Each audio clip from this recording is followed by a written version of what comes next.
it remains an enduring league. Striker like no other.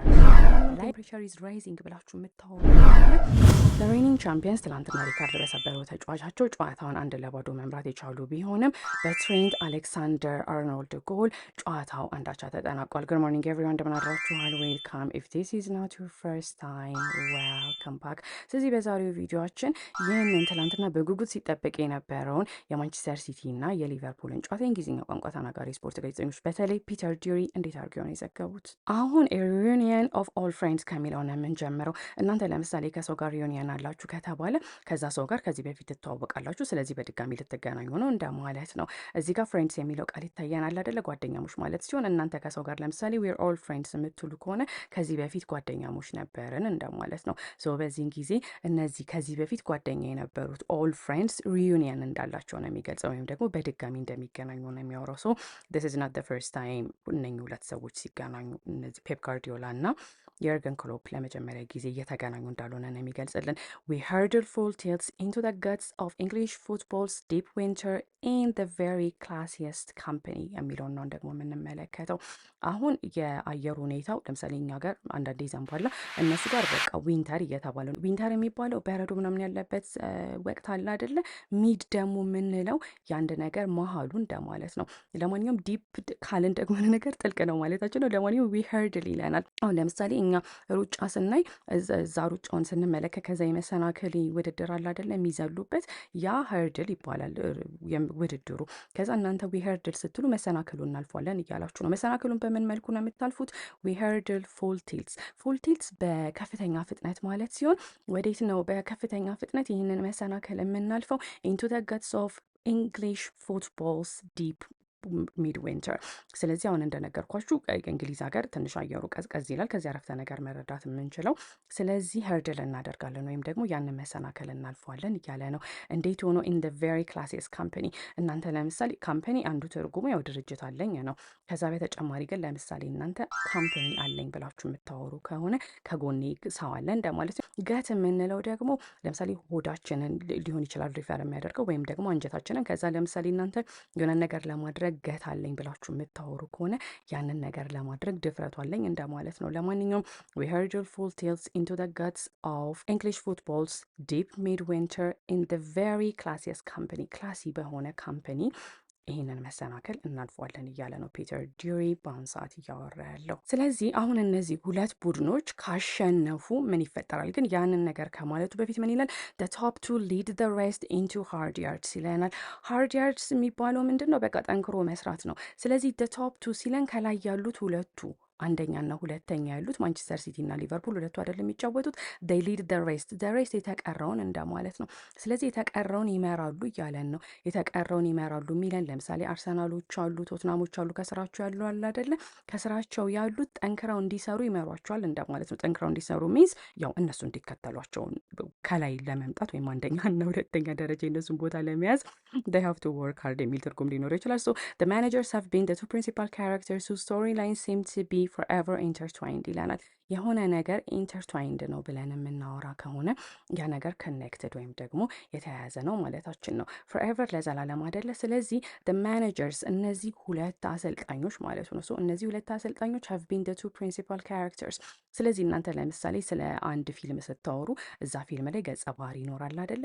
ዋና ገጸ ባህሪያቱ ፕሪንሲፓል ካራክተርስ ተብሎ ሊተረጎሙ ይችላሉ ማለት ነው። ስለዚህ ስቶሪ ላይንስ ይለናል። በአንድ ፊልም ላይ ወይም በአንድ ድራማ ላይ ስቶሪ ላይን እያለን እኛ የምናወራው ምንድን ነው? ለምሳሌ የተለያዩ ክስተቶች ይከሰታሉ አይደል? እዛ ድራማ ላይ ስቶሪ ታሪክ ማለት ስቶሪ ላይን የምንለው ደግሞ እነኛ ኮኔክትድ የሚሆኑት ወይም የሚገናኙት ታሪኮች ስቶሪ ላይንስ ይባላሉ። ስለዚህ እነዚህ ሁለት ማኔጀሮች ወይም ደግሞ እነዚህ ሁለት አሰልጣኞች ምንድን ናቸው እያለን ነው? ስቶሪ ላይ ናቸው ወይም ደግሞ ታሪካቸው seems to be forever intertwined በቃ ለዘላለም አንድ ላይ የተቆራኘ ነው የሚመስለው እንደማለት ነው። ምክንያቱም ያው ከዚህ በፊትም ብዙ ጊዜ ተገናኝተው ነበረ። ትላንትናም በድጋሚ ስለተገናኙ በቃ እነዚህ ሁለት አሰልጣኞች የሚለያዩ አይመስልም። it seems to be forever intertwined ለዘላለም አንድ ላይ የተቆራኙ ነው የሚመስለው እንደማለት ነው። which means ሁል ጊዜ ሁለቱ ማኔጀሮች ፔፕ ጋርዲዮላ እና የርገን ክሎፕ አንድ ላይ እንደሚጋጠሙ ነው የሚገልጸው። ስለዚህ each has been the other's most frequent opponent, the other's most frequent conqueror ይለናል ማለት ነው። ስለዚህ አሁን ለምሳሌ እናንተ ጦርነት ላይ ናችሁ በልና አንድን ሀገር ኮንከር ካረጋችሁ ያንን ሀገር አሸንፋችሁ በራሳችሁ ቁጥጥር ስር አረጋችሁት እንደማለት ነው። አንድን ነገር ደግሞ ፍሪኩዌንትሊ ካረጋችሁት በጣም በብዛት በተደጋጋሚ ያረጋችሁት ተብሎ ሊተረጎም ይችላል። ከዛ እዚህ ጋር ኦፖነንት የሚለው ቃል አለ አይደለ? ተቀናቃኝ እንደማለት ነው። ኢች እያንዳንዳቸው ያ ማለት የርገን ክሎፕም ፔፕ ጋርዲዮላም has been the others አንዱ የሌላኛው ሞስት ፍሪኩዌንት ኦፖነንት ነበር። አንዱ የሌላኛው በጣም በብዛት ተቀናቃኝ አለ አይደለ? በጣም ብዙ ጊዜ የተሸናነፉት ሁለቱ ናቸው። the others most frequent conqueror በሚልበት ሰዓት ላይ ማለት ነው። ስለዚህ ከዚህ አረፍተ ነገር የምንረዳው ነገር ምንድን ነው? ሁለቱም በጣም ብዙ ጊዜ ተቀናቃኝ ሆነው ተገናኝተዋል። that's one thing ያኛው አንድ ነገር ነው። ከዛ በተጨማሪ ደግሞ ሁለቱ ሲገናኙ በጣም በብዛት የተሸናነፉትም እነሱ እንደሆኑ ነው የሚያወራው ማለት ነው። there must be times when each wishes the other wasn't there, but for the rest of us it remains an enduringly compelling relationship ይለናል። የሆነ ነገር እኛ ኢንዱሪንግ ነው ብለን የምናወራ ከሆነ ያ ነገር ብዙ ጊዜ የሚቆይ ወይም ዘላቂነት ያለው ነገር ነው ማለታችን ነው። ስለዚህ አሁን ጋዜጠኛው ምንድን ነው እያለን ያለው? there must be times when each wishes the other wasn't there ይለናል ማለት ነው። ስለዚህ each እያንዳንዳቸው ማለት ነው። እያንዳንዳቸው ሲል ለምሳሌ ፔፕ ጋርዲዮላ wishes the other wasn't there። ፔፕ ጋርዲዮላ የርገን ክሎፕ እንደው ባልኖረ ብሎ የተመኘበት ዊሽ ማድረግ ማለት መመኘት አይደለም። ፔፕ ጋርዲዮላ ለምሳሌ የርገን ክሎፕ ባልነበረ ብሎ የተመኘበት ጊዜ ሊኖር ይችላል እያለ so there must be times በሚልበት ጊዜ ያ ጊዜ ኖሮ ሊሆን ይችላል። ምን አይነት ጊዜ? that each wishes the other wasn't there። ስለዚህ ለምሳሌ ልክ እንደዛ የርገን ክሎፕ ምን ነበረ ፔፕ ጋርዲዮላ ባልነበረም ብሎ የተመኘበት ጊዜ ሊኖር ይችላል እያለን ነው። ነገር ግን ለእኛ ለተመልካቾች ምንድን ነው የሚለው ጋዜጠኛው? but for the rest of us ነገር ግን ለተቀረነው it remains የሆነ ነገር ሪሜን አደረገ ማለት ባለበት ሁኔታ ቆየ ተብሎ ሊተረጎም ይችላል። ስለዚህ አሁን ምን ሆኖ ነው ሪሜን የሚያደርገው? it remains an enduringly compelling relationship የሆነ ነገር compelling ነው የምንል ከሆነ አንደኛ አሳማኝ ነው ማለታችን ነው። ከዛ በተጨማሪ ደግሞ ደስ የሚል ኢንተርቴኒንግ የሚያዝናና የሆነ ነገር ያው compelling ነው ብለን እናወራለን። እና enduring እንደነገርኳችሁ ዘላቂነት ያለው ወይም ለብዙ ጊዜ የሚቆይ ነገር አይደለ? ስለዚህ compelling relationship ግንኙነት ነው። ስለዚህ በሁለቱ አሰልጣኞች መካከል ያለው ሪሌሽንሺፕ ወይም ደግሞ በሁለቱ መካከል ያለው ግንኙነት ምን አይነት ነው?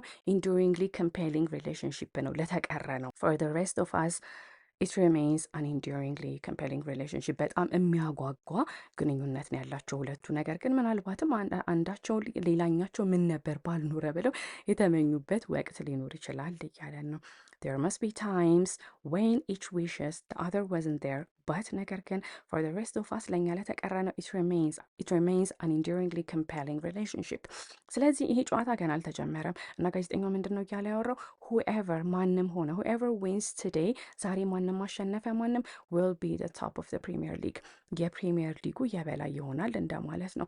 ስለዚህ ያው አንደኛ ሲቲ ነበር የነበረው፣ ሁለተኛ ደግሞ ሊቨርፑሎች ነበር የነበሩት ጨዋታው ከመጀመሩ በፊት I think if I'm not mistaken። ለማንኛውም whoever wins today ዛሬ ማለት አይደለ፣ ዛሬ ማንም አሸነፈ ማንም የፕሪሚየር ሊጉ መሪ ይሆናል እንደማለት ነው። ስለዚህ the top of something ለምሳሌ the top of a mountain ብለን የምናወራ ከሆነ የተራራው አናት ማለታችን ነው። ስለዚህ ያው የፕሪሚየር ሊጉ አናት ላይ ወይም መሪ ላይ ሆኖ ይቀመጣል whoever wins today's game. A month out for Christmas, let's get the party started ይላናል። ያው ፓርቲ ድግስ ብላችሁ አስቡት እና ለምሳሌ let's get the party started ሲሉ ከሰማችኋቸው ያንን ነገር እንጀምር ማለታቸው ነው። አሁን ጨዋታው ሊጀምር ነው። ያው ፓርቲ ደግሞ ድግስ ምናምን አሁን በቅርብ ያለው ድግስ ምንድን ነው? ክሪስመስ ወይም ገና ነው። የፈረንጆች ገና ሊሆን አንድ ወር ይቀራል። so a month out for Christmas ለገና አንድ ወር ይቀራል። let's get the party started ይህንን ድግስ እናጀምሩ ተብሎ ሊተረጎም ይችላል ቃል በቃል። ነገር ግን ያው ለገና አንድ ወር ቢቀረውም ጨዋታው ይጀመር እንደማለት ነው። ገና ጨዋታው ሊጀመር ነው አላልኳችሁም? ከዛ ኤርሊንግ ሃላንድ የመጀመሪያውን ጎል አስቆጠረ። ስለዚህ at this point ማንቸስተር ሲቲ are leading ሊቨርፑል 1-0። እናም በዚህን ጊዜ ጋዜጠኛው ምን በማለት ነው ያወራው? ኤርሊንግ ሃላንድ insists that City lead and blasts what is by a country mile by an absolute chasm ይለናል ማለት ነው። ስለዚህ አሁን ኤርሊንግ ሃላንድ ምንድነው ያደረገው? ኢንሲስት አደረገ። የሆነ ነገር ለምሳሌ ኢንሲስት ካደረጋችሁ በቃ ሀሳባችሁን አቀይሩን፣ በዛ ነገር አምናችሁ እንደማለት ነው። ስለዚህ ኤርሊንግ ሃላንድን ያሳመነው ነገር ምንድነው? ዳት ሲቲ ሊድ ሲቲዎች መምራት አለባቸው ብሎ ኤርሊንግ ሃላንድ ግግም እንዳለ ነው የሚገልጸው። እናም ኤርሊንግ ሃላንድ እንደዛ በማድረጉ ምን አደረገ? ብላስት አደረገው። ወይም ብላስት ዋሬዝ ባይ ካንትሪ ማይል። ካንትሪ ማይል በትልቅ ርቀት እንደማለት ነው። ስለዚህ ያው ከዚህ ከርቀት ጎሉ እንዳገባው ነው የሚገልጽልን። ሂር ኢዝ ዘ ቦል፣ ኳሱን ከዛ መቶት ነው ያገባው። ስለዚህ ከርቀት ኳሱን አገባው እያለ ነው። ስለዚህ ኳሱን ያገባው በምንድን ነው? በአን አብሶሉት ካዝም። ለምሳሌ በሁለት ሰዎች ላይ ካዝም አለ ብለን የምናወራ ከሆነ ትልቅ የሆነ ልዩነት አለ ማለታችን ነው። ስለዚህ ኤርሊንግ ሃላንድን አሁን እየተመለከት ነው አይደለ? ዲስ ኢዝ ዋት ወርልድ ክላስ ሉክስ ላይክ ይለናል። ለምሳሌ ይሄ ዘ ወርልድ ክላስ ፕሌየር ሲሉ ልትሰሟቸው ትችላላችሁ። ወርልድ ክላስ የምንላቸው ከዓለም ምርጦቹ እንደማለት ነው። ሶ ዲስ ኢዝ ዋት ወርልድ ክላስ ሉክስ ላይክ ሲለን ምርጡ ይሄንን ነው የሚመስለው እንደማለት ነው። ስለዚህ ለምሳሌ ምርጥ እግር ኳስ ተጫዋች የሆነ ሰው አሳዩኝ ካላችሁ ኤርሊንግ ሃላንድን ልታሳዩት ትችላላችሁ። ወይም ደግሞ ኤርሊንግ ሃላንድ ያገባውን ጎል ልታሳዩ ትችላላችሁ። ከዓለም ምርጡ የሚባለው ይሄ ነው እንደማለት ነው። ስትራይከር ላይክ ኖ አዘር። ላይክ ኖ አዘር እያለን ስለ ሰዎች የምናወራ ከሆነ ያንን ሰው የሚመስል የለም እንደማለት ነው። ስትራይከር አጥቂ ማለት አይደለም። ስለዚህ በዚህን ጊዜ ስትራይከር ላይክ ኖ አዘር ሲለን እሱን የሚመስል አጥቂ እንደሌለ ነው የሚያወራልን። ስትራይከር ላይክ ኖ አዘር ኤርሊንግ ሃላንድን የሚመስል ወይም ደግሞ እንደ ኤርሊንግ ሃላንድ ያለ አጥቂ ማንም የለም ተብሎ ሊተረጎም ይችላል። ሂ ኢዝ አ ጎል ስኮረር ዳት ኖስ ኤግዛክትሊ ዌር ዘ ጎል ኢዝ የሚለውን ነው ደግሞ የምንመለከተው። ስለዚህ ያው ኤርሊንግ ሃላንድ ምን አይነት ተጫዋች ነው? ሂዝ ስትራይከር ብለናል። ስትራይከር ደግሞ ጎል ስኮረር አይደለ? ስለዚህ ስኮር ማድረግ ማለት ጎል ማግባት ነው። ስኮረር አግቢ። ስለዚህ ሂዝ አ ጎል ስኮረር፣ ጎል አግቢ ነው። ምን አይነት ጎል አግቢ ነው? ዳት ኖስ የሚያውቅ ኤግዛክትሊ በትክክል ምኑን የሚያውቅ ዌር ዘ ጎል ኢዝ፣ ጎሉ የቱ ጋር እንደሆነ በትክክል የሚያውቅ ጎል አግቢ ነው ተብሎ ነው የሚተረጎመው። ምክንያቱም ኤርሊንግ ሃላንድ በቃ ኳሱን ሲመታው ሂ ኖስ ኤግዛክትሊ ዌር ዘ ጎል ኢዝ። ኤርሊንግ ሃላንድ ኳሱን በሚመታው ጊዜ ጎሉ በትክክል ኤግዛክትሊ የት እንደሆነ የሚያውቅ ጎል አግቢ ነው። ሂዝ ኤ ጎል ስኮረር ዳት ኖስ ኤግዛክትሊ በትክክል ዌር ዘ ጎል ኢዝ፣ ሂ ዳዝንት ሚስ እንደማለት ነው። ስለዚህ ኤርሊንግ ሃላንድ ትላንትና ሌላ ሪከርድ ሰብሯል። ያ ምንድን ነው? 50 የፕሪሚየር ሊግ ጎሉን አግብቷል ማለት ነው። ስለዚህ ይሄ the quickest 50 in the history of the Premier League የሚለውን ነው ደግሞ የምንመለከተው። ያው ሂስትሪ ታሪክ ማለት አይደለ? ስለዚህ the quickest በጣም ፈጣኑ the quickest 50 አሁን እዚህ ምስሉ ላይ የምንመለከተው quickest 50 ፕሪሚየር ሊግ ጎልስ። ስለዚህ የፕሪሚየር ሊግ ተጫዋቾች በፍጥነት 50 ጎል ያገቡት በስንተኛ ጨዋታቸው ላይ ነው? ኤርሊንግ ሃላንድ በ48 ጨዋታው ነው 50 ጎል ያገባው። ከሱ በኋላ ግን ያሉት ተጫዋቾች ለምሳሌ አንዲ ኮል 50ኛ ጎሉን ያገባው ከ65 ጨዋታዎች በኋላ ነው። አለን ሺረር ከ66 ጨዋታዎች በኋላ ነው 50 ጎሎችን ያገባው። ከዛ በኋላ ቫን ስትሮይ ደግሞ ከ68 ጨዋታዎች በኋላ ነው 50ኛው ጎሉን ያስቆጠረው ማለት ነው። ከዛ ቀጥለን ስንሄድ ደግሞ ፈርናንዶ ቶሬዝ አለ። በ72ኛ ጨዋታው ላይ ነው 50ኛ ጎል ያገባው። መሐመድ ሳላም እንደዛው። መሐመድ ሳላም እዚህ ጋር በ72ኛ ጨዋታው ላይ ነው 50ኛ የፕሪሚየር ሊግ ጎሉን ማስቆጠር የቻለው። ነገር ግን ኤርሊንግ ሃላንድን በምንመለከትበት ጊዜ ከነዚህ ተጫዋቾች በሙሉ he is the quickest player to ever score his first 50 Premier League goals። እናም በዚህ ጊዜ the quickest በጣም ፈጣኑ the quickest 50 in the history of the Premier League በሚለን ጊዜ ያው በፕሪሚየር ሊጉ ታሪክ ውስጥ 50 የፕሪሚየር ሊግ ጎል በዚህ ፍጥነት ገብቶ አያውቅም እንደማለት ነው። he has obliterated the previous record ይለናል። ለምሳሌ የሆነን ነገር እናንተ obliterate ካረጋችሁት ያንን ነገር አወደማችሁት ወይም አጠፋችሁት ተብሎ ሊተረጎም ይችላል። ስለዚህ the previous የቀድሞ እንደማለት ነው። ስለዚህ የበፊቱን ሪከርድ በምን አይነት መልኩ ነው በቃ ጥፍት ያደረገው? he has obliterated። በጣም ነው ልዩነቱን እያያችሁት ነው አይደል? ኤርሊንግ ሃላንድ 48 ከዛ በኋላ ከሱ ቀጥሎ ያለው ተጫዋች 65 ሪከርድ እስከዛሬ ድረስ የነበረው 65 ጨዋታዎችን ከተጫወተ በኋላ ነበር 50ኛ ጎሉን ማስቆጠር የቻለው። ከዛ አሌክሳንደር አርኖልድ የአቻነቱን ጎል አስቆጠረ። ስለዚህ አሁን እነዚህ ሁለት ቡድኖች አንዳቻ ናቸው እና ምን በማለት ገለጸ? አሌክሳንደር አርኖልድ has pinned one in for ሊቨርፑል በማለት ገለጸ።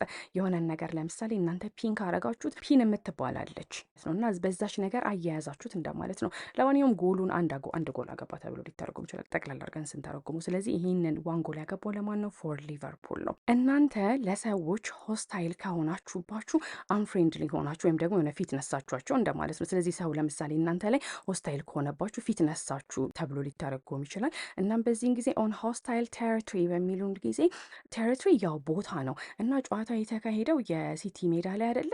ስለዚህ አሁን እዚህ ጋር ምስሉ ላይ እንደምትመለከቱት የሲቲ ደጋፊዎች they're not happy with አሌክሳንደር አርኖልድ አይደለ? አሌክሳንደር አርኖልድ ደስ አላላቸውም። ስለዚህ they are unfriendly የሆነ እንግዳ በደንብ የተቀበሉ አይደለም እንደማለት ነው። ስለዚህ በእንደዚህ አይነት ምድር ላይ እንደማለት ነው። on hostile territory ይሄ ፍሬንድሊ ባልሆነ ወይም ደግሞ እንግዳ ተቀባይ ባልሆነ ወይም ፊት በነሳቸው ምድር ላይ ሊቨርፑሎች ሀቭ ፓሪቲ ይለናል። እናንተ ለምሳሌ እኩልነት የለም ብላችሁ ልታስቡ ትችላላችሁ። ከዛ ያ እኩልነት እንዲኖር ዲማንድ አደርጋለሁ የምትሉ ከሆነ እኩልነት ጠይቃለሁ እያላችሁ ነው። ስለዚህ ያው ከዚህ በፊት ሊቨርፑሎች ሲመሩ ነበር አይደል? አሌክሳንደር አርኖልድ ጎሉን እስኪያገባው ድረስ እና ይሄኛው አሌክሳንደር አርኖልድ ያለበት ቦታ አንፍሬንድሊ ወይም ደግሞ ሆስታይል ነበረ። እናም ኦን ሆስታይል ቴሪቶሪ አንፍሬንድሊ በሆነ ወይም ደግሞ እነሱን በተመነጫጨቁበት ሜዳ ላይ ወይም በተመነጫጨቁበት ምድር ላይ ሊቨርፑሎች ሀፍ ፓሪቲ፣ ሊቨርፑሎች አቻ ሆኑ ወይም እኩል ሆኑ እንደማለት ነው። ሶ ፓሪቲ እኩልነት ተብሎ ይተረጎማል። በዚህን ጊዜ 1-0 ሲመሩ ስለነበር አሁን አንድ አቻ ስለሆኑ they have ፓሪቲ ያለው ለዛ ነው፣ አሁን እኩል መሆናቸውን ለመግለጽ። አሌክሳንደር አርኖልድ በምን አይነት መልኩ ነው ጎሉን ያገባው? a moment of poise and self-certainty። እናንተ self-certainty ያላችሁ ከተባለ በራሳችሁ እርግጠኛ ናችሁ እንደማለት ነው። ፖይዝ ደግሞ አላችሁ ከተባለ ተረጋግታችኋል እንደማለት ነው። ሂር ኢዝ አሌክሳንደር አርኖልድ ይሆንና አሌክሳንደር አርኖልድ በምን አይነት መልኩ ነው ይህንን ጎል ያገባው? ዊዝ ፖይዝ and self-certainty፣ በመረጋጋትና በራሱ በመተማመን ወይም በራሱ በጣም እርግጥ በመሆን he was able to score the equalizer for ለሊቨርፑል በዛ መልኩ ጎሉን ማግባቱን ነው የሚገልጸው።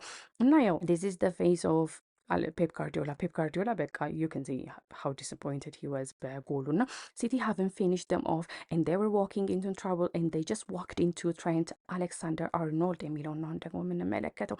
ስለዚህ እናንተ ለምሳሌ ጨዋታ ላይ አንድ ቡድን ሌላኛውን ቡድን ፊኒሽ ኦፍ አረገው ከተባለ ያንን ቡድን ቃል በቃል ስንተረጉም ጨረሰው እንደማለት ነው። ነገር ግን በዚህ ጊዜ City haven't finished them off them ሊቨርፑል ነው። ስለዚህ ሲቲዎች ሊቨርፑሎችን አላሸነፏቸውም ተብሎ ሊተረጎም ይችላል። ለምሳሌ በጦርነት ጊዜ if you finished your ሌላኛውን የተቀናቃኝ ሀገር ያንን ገደላችሁ ተብሎ ሊተረጎም ይችላል። ለማንኛውም በዚህን ጊዜ ሲቲዎች ሊቨርፑሎችን አልጨረሷቸውም ወይም ይህን ጨዋታውን አልጨረሱትም ተብሎ ሊተረጎም ይችላል። ኤንድና they were walking into trouble if you walked into something የእዛ ነገር ውስጥ ገባችሁበት ተብሎ ሊተረጎም ይችላል። ስለዚህ እዛ ነገር ውስጥ የምትገቡበት በጣም ብዙ ጊዜ በምን ምክንያት ነው? ዝግጁ ስላልሆናችሁ ነው። እና ሲቲዎች ዝግጁ አልነበሩም እና ችግር ውስጥ ሲገቡ they were not prepared ተብሎ ሊተረጎም ይችላል። and they just walked into Trent Alexander-Arnold። ስለዚህ ያው ሳይዘጋጁ ትሬንት አሌክሳንደር አርኖልድ ጉድ እንደሰራቸው ነው በዚህን ጊዜ የሚያወራው። ነገር ግን እንደ ጉድ እንደሰራቸው ምናምን አይደለም ትርጉሙ። if you walk into something እዛ ነገር ውስጥ ሳትዘጋጁበት ገባችሁ እንደማለት ነው። ስለዚህ ያው ስላልተዘጋጁ ትሬንት አሌክሳንደር አርኖልድ ያቻነቱን ጎል አስቆጥሮ ጉድ አልሰራቸውም። and this is the face of Pep Guardiola when that happened። ለማንኛውም አሁን እነዚህ ሁለት ጨዋታ ስለተጠናቀቀ አሁን ለምሳሌ who is the best ምናምን ብለን ለማውራት ብንፈልግ they are inseparable ይለናል ማለት ነው። ለምሳሌ ሁለት ነገሮች inseparable ናቸው የምንል ከሆነ እነኛን ነገሮች መለያየት አይቻልም እንደማለት ነው። ምክንያቱም ጨዋታው አንዳቻ ነው የተጠናቀቀው። ስለዚህ ማንም ከማንም አይሻልም። ከዛ በተጨማሪ ለምሳሌ እናንተ ከሆነ ሰው ጋር we are inseparable ብላችሁ የምታወሩ ከሆነ ከዛ ሰው ጋር እንደው አንለያይም፣ በጣም በብዛት እንገናኛለን እንደማለት ነው። ለምሳሌ ከቤስት ፍሬንዳችሁ ወይም ከውድ ጓደኛችሁ ጋር inseparable ናችሁ ተብሎ የሚወራ ከሆነ በጣም ብዙ ጊዜ እንደምትገናኙ ነው የሚገለጸው። ስለዚህ now that the final whistle is blown የመጨረሻው ፊሽካ ስለተነፋ አሁን ምንድን ነው እያለን ያለው? the two rivals ሁለቱ ተቀናቃኞች ምን አደረጉ? ኤምብሬስ አደረጉ። ስለዚህ ኤምብሬስ ማድረግ ማለት ምን ማለት ነው? እዚህ ጋር ሁለቱ ራይቫልስ ወይም ሁለቱ ተቀናቃኞች ምን እያደረጉ ነው ያሉት? እየተቃቀፉ አይደል ያሉት? ስለዚህ the two rivals embrace ሁለቱ ተቀናቃኞች ወይም ሁለቱ ተፎካካሪዎች ተቃቀፉ እንደማለት ነው። ማናማ ፔፕ ጋርዲዮላ እና የርገን ክሎፕ የተቃቀፉ መሆኑን ነው የሚያወራው። ስለዚህ የሆነን ሰው ኤምብሬስ ካረጋችሁት አቀፋችሁት ተብሎ ነው የሚደረገው። እናም ሊቨርፑል have now drawn 2 of their last 3 Premier League games but a point at the Etihad is never insignificant የሚለውን ነው የምንመለከተው። አሁን ሊቨርፑሎች ከዚህ አረፍተ ነገር የምንረዳው ምንድን ነው? ከፕሪሚየር ሊግ ውስጥ ከነበሯቸው ጨዋታዎች መካከል ዴር ላስት ከመጨረሻዎቹ 3 ጨዋታዎቻቸው መካከል ሁለቱን ምን ሆኗል? they have now drawn ሁለቱን አቻ ወጥተዋል እያለን ነው። በት ነገር ግን a point at the Etihad ጨዋታው ኤቲሃድ ላይ አይደል የተካሄደው ወይም የሲቲዎች ስቴዲየም ላይ። ስለዚህ ኤቲሃድ ላይ የሚገኝ ነጥብ ግን ኢንሲግኒፊካንስ አይደለም፣ ኔቨር መቼም ወይም በፍጹም እንደማለት ነው። ስለዚህ ኤቲሃድ ላይ ወይም ሲቲ ሜዳ ላይ የምታገኙት አንድ ነጥብም ቢሆን እንኳን ያ ኢንሲግኒፊካንስ አይደለም እንደማለት ነው። ስለዚህ የሆነ ነገር ኢንሲግኒፊካንስ ነው ብለን የምናወራ ከሆነ ጥቅም የለውም ማለታችን ነው። ብዙን ጊዜ ኢንሲግኒፊካንስ ነው የምንለው ያ ነገር መጠኑ ጢኒጥዬ ስለሆነ ነው። ስለዚህ በአሁን ሰዓት ላይ አንድ ነጥብ ብቻ አይደል ይዘው የወጡት ኢትስ ጀስት አ ፖይንት። ነገር ግን የፖይንት አት ኤቲሃድ ላይ የሚገኝ ውጤት ኢንሲግኒፊካንስ አይደለም፣ ጥቅም የሌለው አይደለም እንደማለት ነው። ከዛ ቴምፕሬቸር ኢዝ ራይዚንግ ኤ ሊትል ቤት ዳውን ኦን ደ ታች ላይን ይለናል። ታች ላይን የሚባለው ይሄ የተጫዋቾች የሚቀየሩበት ምናምን መስመሩ አለ አይደለ? የሜዳው መስመር እሱ ጋር እንደማለት ነው። እና ለማንኛውም ቴምፕሬቸር ኢዝ ራይዚንግ ይለናል። ቴምፕሬቸር እያለን የምናወራው ምንድን ነው? ለምሳሌ ቴምፕሬቸር ኦፍ የሆነ ነገር ካለን የሰውነታችን ለምሳሌ ቴምፕሬቸር ይኖራል አይደለ? ሐኪም ቤት ስንሄድ እንለካለን አይደል? ኦር ደግሞ ቴምፕሬቸራችንን መቼ መሰላችሁ በጣም ስንለካ የነበረው የኮሮና ጊዜ ቴምፕሬቸራችን ሲለካ ነበርና የሰውነታችን ሙቀት ሲለካ ነበር እንደማለት ነው። ለማንኛውም ቴምፕሬቸር ኢዝ ራይዚንግ ብላችሁ የምታወሩ ከሆነ በቃ ነገሮች እየተባባሱ ነው ያሉት እና ያ ነገር ወደ ግጭት ወይም ወደ ጸብ ሊያመራ ይችላል እንደማለት ነው። ቴምፕሬቸር ኢዝ ራይዚንግ ያው እዚህ ጋር ግልፍተኝነት በዝቷል ተብሎ ሊተረጎም ይችላል። ኤ ሊትል ቢት ዳውን ኦን ደ ተች ላይን፣ ተች ላይኑ አካባቢ አሁን እንደነገርኳችሁ ይህ ተጫዋች የሚቀየርበት ቦታ አለ አይደለ? እዛች መስመሩ አካባቢ ቴምፕሬቸር ኢዝ ራይዚንግ ትንሽ ያው ስሜታቸው ጋል እያለ ነው እና ያ ነገር ወደ ቫዮለንስ ወይም ወደ ግጭት ሊያመራ ይችላል እና ይሄ ግን የሆነው ሊትል ቤት ነው፣ ትንሽዬ ነው እንደማለት ነው። ሶ ቴምፕሬቸር ኢዝ ራይዚንግ ሊትል ቤት ዳውን ኦን ደ ታች ላይን፣ ታች ላይኑ አካባቢ ያው ትንሽ ነገሮች እየተጋጋሉ መምጣታቸውን ነው የሚያወራው እና አሁን እዚህ ጋር ዳርዊን ኑኔዝን ጸጥ ለማስባል እየሞከረ ነው የርገን ክሎፕ እንደምትመለከቱ። ስለዚህ ዳርዊን ኑኔዝ ሃቪንግ ቱ ቢ ሪስትሬንድ ኢን ኮንቨርሴሽን ዴር ዊዝ ፔፕ ጋርዲዮላ ይለናል። ሰዎችን ለምሳሌ እናንተ ሪስትሬንድ ናቸው ብላችሁ ልታወሩ ትችላላችሁ። ስለዚህ ሰዎችን ሪስትሬንድ ናቸው ብለን የምናወራ ከሆነ እነኛ ሰዎች የተረጋጉ ሰዎች ናቸው፣ they are calm ማለታችን ነው። በዚህን ጊዜ ግን ዳርዊን ኑኔዝ he's not restrained or he doesn't look calm አይደል? የተረጋጋ አይመስልም። ስለዚህ ዳርዊን ኑኔዝ ሃቪንግ ቱ ቢ ሪስትሬንድ ሲለን ያው ዳርዊን ኑኔዝን የርገን ክሎፕ ለማረጋጋት እየሞከረ ነው የሚገልጸው። ስለዚህ ሃቪንግ ቱ ቢ ሪስትሬንድ ኢን ኮንቨርሴሽን there with ፔፕ ጋርዲዮላ። ስለዚህ አሁን እዚህ ጋር ከፔፕ ጋርዲዮላ ጋር ሁለቱ እያወሩ ነው፣ ፔፕ ጋርዲዮላ እና ዳርዊን ኑኔዝ እያወሩ ነው። ነገር ግን አሁን ዳርዊን ኑኔዝ እዚህ ጋር ነጭነጭ እያለ ስለሆነ አሰልጣኙ ወይም ደግሞ የርገን ክሎፕ he's trying to restrain him ማለት ነው፣ እሱን ለማረጋጋት እየሞከረ መሆኑን ለመግለጽ። ዳርዊን ኑኔዝ having to be restrained in a conversation there with ፔፕ ጋርዲዮላ። ስለዚህ አሁን እዚህ ጋር የርገን ክሎፕ ምንድን ነው እያደረገ ያለው? ያው ዳርዊን ኑኔዝ ስሜቱን ተቆጣጥሮ እንዲረጋጋ ለማድረግ እየሞከረ ነው። so ዳርዊን ኑኔዝ having to be restrained in a conversation there with ፔፕ ጋርዲዮላ። ለምሳሌ ስለ የርገን ክሎፕ he's restrained ብላችሁ ልታወሩ ትችላላችሁ። he was very restrained ምክንያቱም እንደ ዳርዊን ኑኔዝ አብሮት ምንድን ነው የግልፍተኛነት ስሜት ሊሰሙ ይችላል። አማርኛ ዛሬ በዳዴ ነው። ለማንኛውም this is it for today. I hope you guys enjoyed today's video። የዛሬውን ቪዲዮ እንደወደዳችሁ ተስፋ አደርጋለሁ። see you tomorrow። የነገ ሰው ይበለን።